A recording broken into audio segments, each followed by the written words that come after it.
మీరు తాగే నీటికైనా లేదా జనరల్ పర్పస్ కోసమైనా ఫిల్టర్ పెట్టాలని అనుకుంటే దయచేసి ఈ విషయాన్ని అర్థం చేసుకుని తర్వాతే నిర్ణయం తీసుకోండి. మీ నీటిలో సాధారణంగా 3 రకాల సమస్యలుంటాయి. మొదటి సమస్య సెడిమెంట్ ఇంప్యూరిటీస్. నీటిలో దుమ్ము, మట్టి, కంటికి కనిపించే మలినాలు ఉంటాయి. వీటిని తొలగించడానికి సెడిమెంట్ ఫిల్ట్రేషన్ సిస్టమ్ ఉపయోగిస్తారు. ఇది ఒక సాధారణ ఫిల్టర్. ఎక్కువ మొత్తంలో నీటిని ఫిల్టర్ చేయడానికి ఉపయోగపడుతుంది.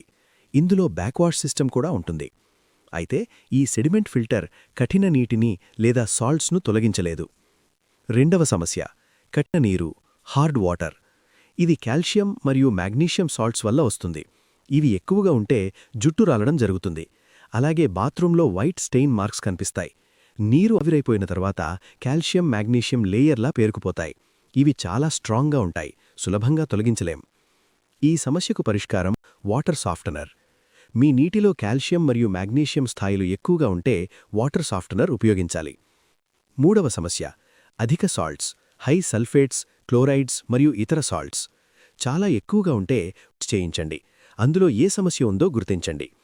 కేవలం సెడిమెంట్ ఇంప్యూరిటీస్ మాత్రమే ఉంటే సెడిమెంట్ ఫిల్టర్ సరిపోతుంది. కాల్షియం, మాగ్నీషియం స్థాయి 600 ppm లోపే ఉంటే వాటర్ సాఫ్టనర్ ఉపయోగించవచ్చు. సల్ఫేట్స్, క్లోరైడ్స్ మరియు అన్ని సాల్ట్స్ ఎక్కువగా ఉంటే ఆర్ఓ ప్లాంట్ మాత్రమే సరైన పరిష్కారం. మొత్తానికి సరైన ఫిల్టర్ ఎంచుకోవాలంటే ముందుగా మీ నీటి సమస్య ఏమిటో తెలుసుకోవడం చాలా ముఖ్యం.